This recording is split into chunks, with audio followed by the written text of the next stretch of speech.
All right, we are off. Hello, everyone. Happy Monday. Yeah, hey, everybody. Thanks so much for joining us today. We are covering a topic today that we've kind of touched along with when we talk about heart disease, but today we're really going to dig into cholesterol. I think we all know what cholesterol is, and probably been told that we have somewhat of a high cholesterol, bordering. I mean, it's just very common. I know it's very common. It's a very common question that I get. Cholesterol, well, first of all, coronary heart disease is the most common type of heart disease, right? And high cholesterol is a contributor to that. So that's one reason why we really need to focus on it. And sometimes with cholesterol, most of the time, you don't have symptoms. So it's kind of like a, I don't know, what do they call it? Like insidious. Like a hidden risk factor. Sure. You know, so we don't really know what's going on until it's too late. And the problem with, high cholesterol, this leads to heart attack and stroke. Mostly. And coronary heart disease, I mean, I think it's 1 out of 5 deaths due to, coronary heart disease. And really, I was just reading a statistic that adults over 20, 1 in 20 of adults over 20 have coronary heart disease. And that's pretty crazy, because now we're not just pushing along into the older population where maybe we think that we get, the common diseases and sicknesses. It happens at all ages. And it's really something that you need to be educated on, and you need to know your numbers. You need to work with your doctor to understand what's going on so you can help reduce your cholesterol and prevent it from increasing. So Ryan's going to quickly give us maybe not quickly, but he's going to give us the science and dig into all about cholesterol. And I'll try to intervene if anything gets a little bit too scientific. Yeah, thanks, Lisa. It's hard because this is a topic that we can dive deep on just one little area. And then we could spend a lot of time on the pharmacological options and the pros and the cons there. But we're going to try to simplify it today. We're going to run down sort of what it is, how it presents, and risk factors, what the therapy options are, and we'll kind of go through that to the best of our ability. But you're right, a lot of people deal with it, and of course there's some genetic component. So high cholesterol is also called dyslipidemia. It's also called hypercholesterolemia. Familial hypercholesterolemia is that genetic component, which I think you might have. I'm not sure. Yeah.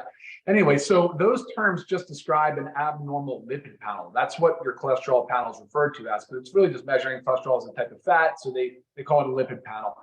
Whereas dyslipidemia is the most common. That's typically where you see all of your lipids. So your HDL is going to be considered low, your LDL will be high, your triglycerides will be high, total cholesterol high. And we'll talk about all those in just a quick second.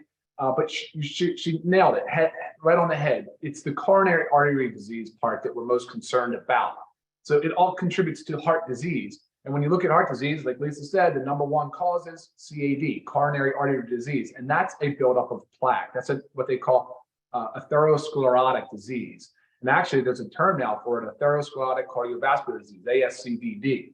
And that's the way that they're really kind of approaching this, because over time, high amounts of primarily LDLC, and we'll specify what those are in just a second, but that ultimately is what, over time, out of control LDLC, along with some inflammation, obviously, is what starts to develop and build up these plaques. And it sort of becomes more occlusive. It shrinks down the arteries and ultimately potentially can lead to a break off. Some small fragment breaks off, lands in your heart or your brain, leading to, therefore, a heart attack or a stroke. So that's the type of stuff we're ultimately trying to prevent. And Lisa's spot on again with know your numbers. I mean, it's really just simple blood work. And also, too, it's not just the traditional panel that most doctors do. Right. You need to go a little bit deeper. You need to understand your particle size. I mean, Let's talk about that. There's so many little parts to it. It's like everything's got a little letter. LDL for this, ApoB, I mean, little a, but you have to be with a physician, work with a physician that understands this and can really help you dissect it.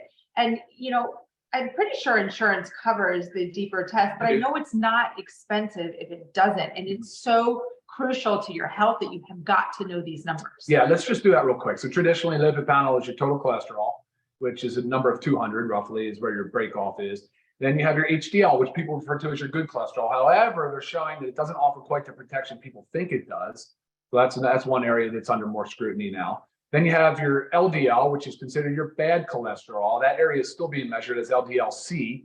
But Lisa's right. It's probably apolipoprotein B is a better metric than LDL-C. That is one that absolutely should be on your lipid panel. Please, please, please make sure that you guys have that on your next blood run, because it Say it one more time. apolipoprotein B, ApoB. So that's the one you really want to get. All right, let's look at that. Let's pay attention to that. And that as well as triglycerides. So that's the fat in your blood. Typically that number is around 150. Oh, sorry, the LDL number is, they want to have under 100. I think 130 is roughly, it's been a little while now that since I've been really heavy in the guidelines, but I think around 130 is your break of considered high or low, but under 100 is your target. That's milligrams per deciliter blood work. And then on the HDL, I think it's 60. I think the 60, they want to see you above 60. So, but anyway, yeah, Lisa's right. They have lipoprotein A, there's different particle sizes. You do want to work with a physician that's familiar with these different ways of analyzing your lipid panel. I think HDL is above 40. Is it above 40? Okay. There's 40, there's 50 or 60. I just like, it's been a little bit. And that was like I was trying to say, it's not, today's discussion isn't necessarily to define that, because when you get your blood work, your lab, typically the lab also lists the measurements, what's considered normal and not normal. And of course, your physician may interpret those differently as well. So, all right, what do we want to talk about next? We want to talk about, let's look at risk factors. We know we're going to talk about, there's 3 risk factors. There's smoking, out of control. So we're not going to talk about smoking though. Just guys, assume that if you're smoking, you're increasing your risk exponentially. It's just LDL up, yeah. HDL down, yeah. triglycerides up. I mean, no matter what. The second main risk factor is your out of control high blood pressure, so hypertension. So that's an area we have to get under control. We have to be extremely prudent with that. Get an at-home blood pressure monitor, please. Know your numbers and test properly. Follow the directions on how to get the most accurate score. Watch YouTube, whatever it is. And then I think the third one is apolipoprotein B or LDL-C, right? Just so the third one is really that LDL concentration and making sure that we know what that number is and working on lowering that as much as possible. I mean, other risk factors, of course, we know are sedentary lifestyle, obesity. What are some others, Lise? I mean, insulin resistance. We just did a Zoom on insulin resistance. I would love for you guys to watch that as well. There's a lot of weird overlap, and they share a lot of the same type of risk factors as different disease states, whether it's insulin resistance, diabetes, dyslipidemia, hypertension, so there certainly is a lot of overlap. Right. And I mean, of course, diet, high processed foods. Sure. And that's a question I get. That's a question I get a lot. I'm sure we'll talk about it. But should people avoid saturated fats if they have a high LDL? It really, the research is really showing now that it depends on the quality of what you're eating. So like going to McDonald's and getting a hamburger is different than eating like a grass-fed, lean red meat hamburger. They do very different things to your body. Same thing goes for, coconut oil. I mean, that is high in saturated fat, but that is also proven to help and benefit markers for heart disease and inflammation. And inflammation. So it really just depends. But like, you don't want to be getting your saturated fat from high processed foods, from fried foods, from fatty meats that just are I guess unclean. I don't know. Sure. I follow you. You have to buy good meats. You have to buy good meats. And even there's some benefits to like high fat or full fat dairy, but it also has to be like, a grass fed organic dairy. Especially with the yogurt, there's benefits there. So you have to be choosy. These things are not equal. Like a McDonald's hamburger and a home cooked grass fed lean red meat hamburger don't equal the same thing. They don't. No, I agree. All right, let's talk about presentation. You did say that it's kind of sleeper. Most people don't know they have high cholesterol, especially if you have familial hypercholesterolemia. That potentially can present in young children. So again, knowing that if you have a family member that has either died from a cardiovascular event or had a cardiovascular event, has high diagnosed LDL, you should know. You need to know your numbers. You certainly need to know your numbers. For the most part, though, the presentation is insidious, which means it's really unknown and continues to get worse over time until potentially there's a cardiovascular event. So myocardial infarction or a stroke. There are some things though, like erectile dysfunction, poor blood flow, poor perfusion. So either intermittent, it's called intermittent claudication, or peripheral artery Which is disease. that's like the cramping of the calves, right? And also that I'm talking about too, some of the peripheral neuropathies, even has more to Gotcha. do with PAD, the peripheral artery disease. So there are some things that start to have indicators, but typically, most people we're seeing is it's a lifestyle thing. They're presenting with insulin resistance or type 2 diabetes at the same time. And a lot of it has to do with sedentary lifestyle and poor nutrition. Right. And always too, just remember like, even though obesity is a big contributor and big risk factor for heart disease, and typically we think those that are obese also have high cholesterol, it doesn't have to be that way. You can be skinny. Oh yeah. And have high cholesterol. Yeah. I mean, just same thing with you can be skinny and have diabetes. So you really have to know what's going on inside your body. It's not necessarily, what you see. All right. I know you guys are not going to be surprised by this, but let's start with treatment options.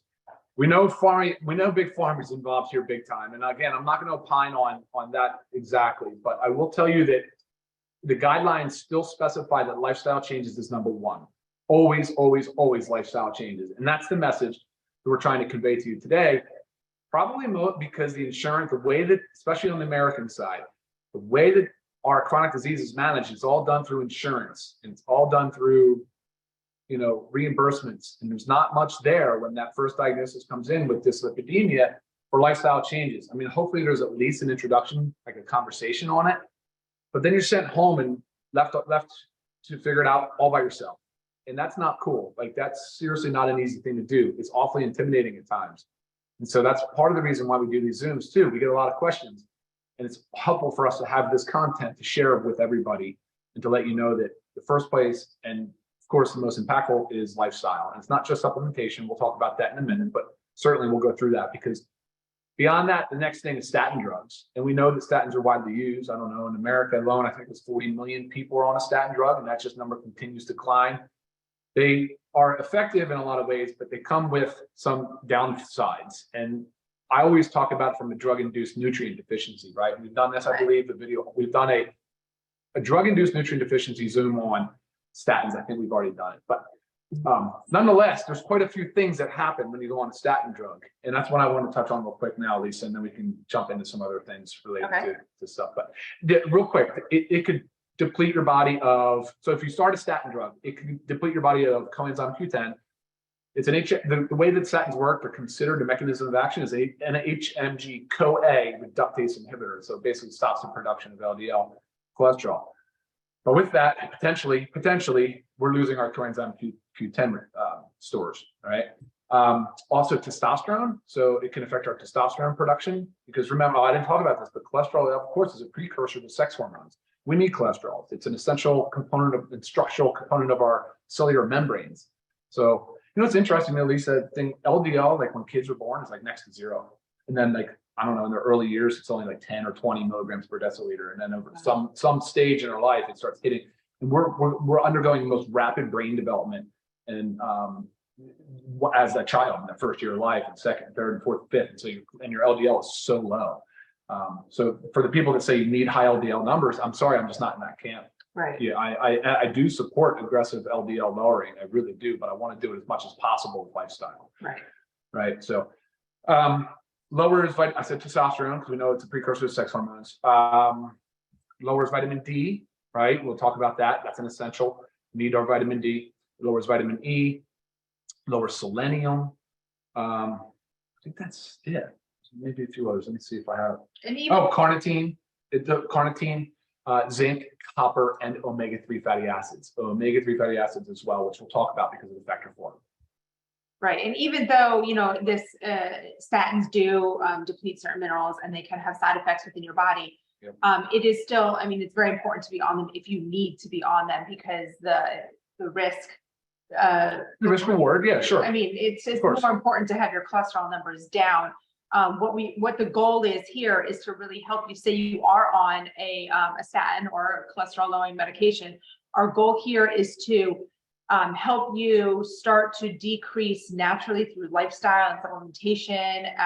And that way you can work with your doctor. Maybe as your numbers start to decrease, then they can start to decrease your medication. Sure. And the end goal is eventually to be off the medication. And I've seen that always, before. 100%. This is always doing this with your physician. My dad is one of them, and but it's still a constant battle. Like he can't slip up. You know, what my dad is now off his medication for cholesterol, but if he starts to, you know, deviate into a little bit of maybe not eating as healthy, his numbers are going to go right back up. So you have to really maintain a lifestyle. Lifestyle is so crucial. Mm-hmm. Cool. All right. What do we want to talk about next? So I just wanting to tie into lifestyle with our supplements, certain things that help to like decrease our LDL, increase our HDL, and also decrease our triglycerides.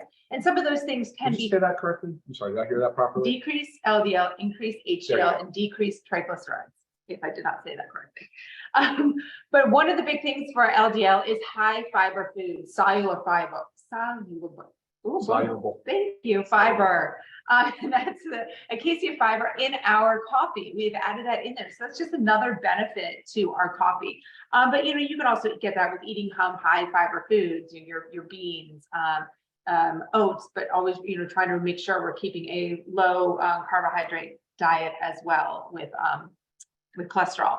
You need to get rid of all your bad saturated fats. And that's kind of what we just talked about, that like the junky foods of like your dairies and your sorry. I don't know. What are we talking about? No, your red meats and your dairies and your junk oils, right? You want to replace those with the beneficial stuff, the heart healthy stuff. So your grass-fed dairy, your grass-fed meats, your olive oil, your coconut oil, all those things beneficial. Omega-3s. This is fatty fish. So omega-3 fatty acids, actually, the FDA does have a position statement on it where they say it's approved marketing or approved claim, health claim to lower triglycerides. So that is absolutely one benefit of omega-3 fatty acids. There is a prescription drug on the market that does exactly that.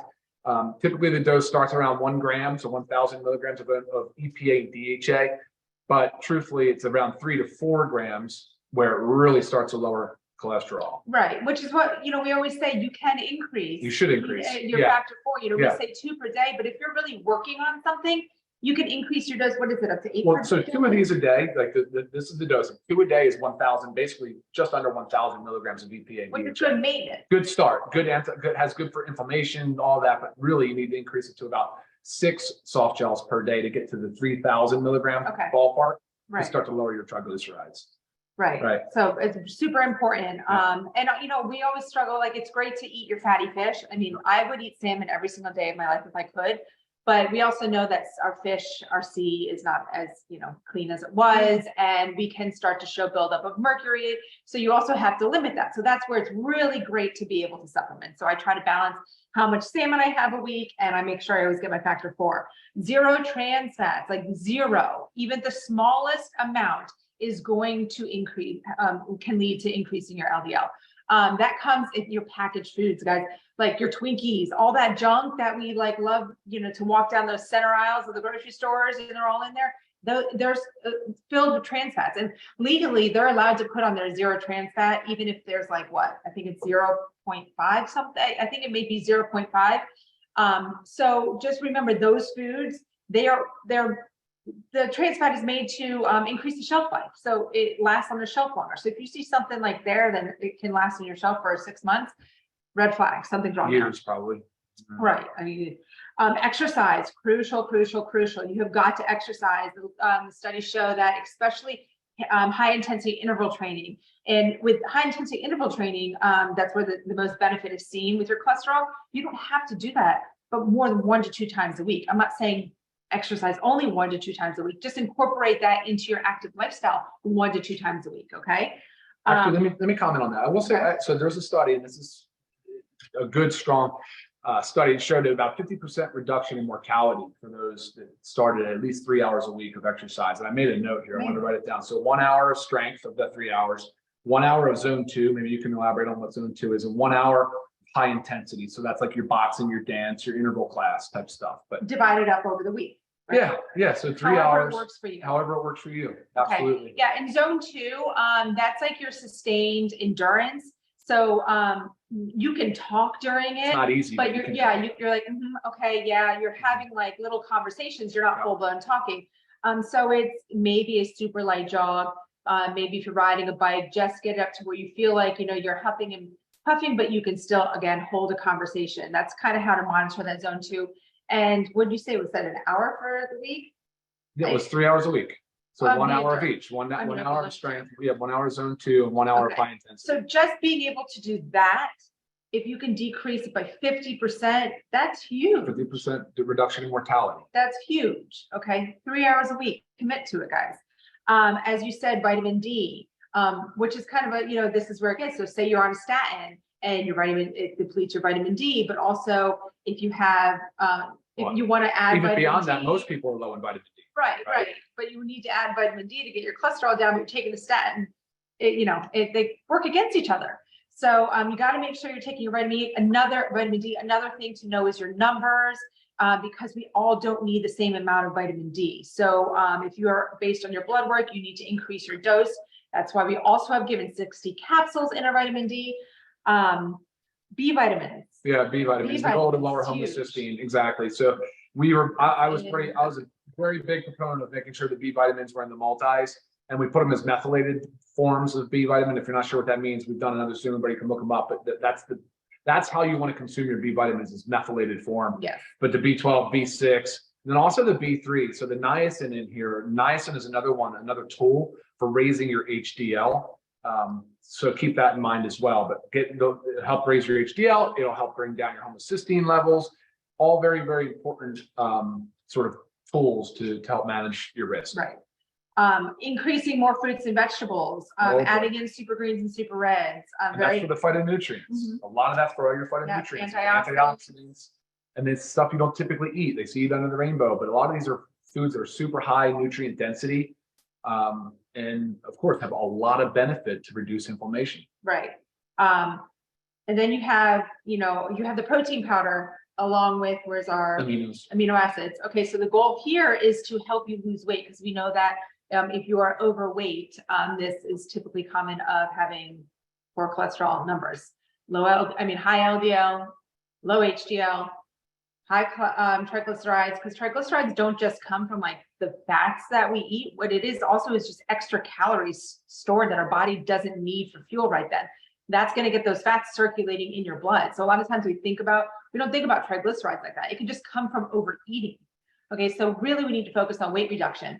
And I don't know, you mean fat reduction. We're trying to shed some fat weight and put on lean muscle. Yes. Right. Yeah. And that's the protein powder and the essential aminos are going to help with that. I mean, you can take this protein powder and you can actually make it into a meal replacement. Say you put in, I love my combo of putting in the coffee and the super greens in my protein powder, but also avocados are so great for helping to lower LDL and increase HDL. Put a quarter of an avocado in your shake. So you're making it more nutrient dense, more calorie dense, so it can be like a meal replacement. And I think people would ask, well, isn't avocado high in fat? And so maybe you can answer that question while I pull up this and make sure. Yes, it is. But again, it's your good healthy fats that actually are beneficial to your body. Same thing goes for nuts. But again, you have to understand that this always is about moderation. So you don't think like, oh, an avocado is great for cholesterol, I'm going to eat a whole avocado a day. No, too much. Okay. Our bodies don't need that much. Quarter of an avocado. Nuts. Don't just sit there with a bag of nuts or a jar of nuts and go to town. A serving of almonds is like 12 almonds. Count them out, guys. I mean, it looks kind of pathetic when you look at it, it's only 12, but that's the serving size. So you have to understand everything in moderation. So again, our protein powder and our essential aminos are here to help you put on muscle mass and decrease your fat mass, therefore helping you with your cholesterol levels. What else I had? There's benefits of the shiitake mushroom. Shiitake mushrooms are also proven to benefit cholesterol, again, in our coffee. Okay, I think that's what. Got everything? Yeah. All right, cool. Besides, I just want to let you know too, with triglycerides, I mean, 1 in 4 have increased triglycerides. So we might not think like, oh, maybe, that's not me. I mean, 1 in 4 people, 1 in 4 adults. So it's pretty common. What were those questions like? I did not read yeah, we covered actually. Yeah, there was nothing new. Okay, yeah, good. We covered a lot. Good. We're good. I think we did great, Lisa. I think that was a good coverage. I really do. We touched on everything except magnesium, but again, that being involved in so many reactions in our body with 300, it has everything to do from sleep, stress, bone, high blood pressure. I mean, so it's another crucial one, because another pillar of health, again, is sleep. We get into that a lot, but that's a lot of times at night where your body starts to take out the trash from the day. So your cellular cleanup is going on. So a lot of what the shuffling around of particles of lipoproteins and cholesterol is nothing more than just that.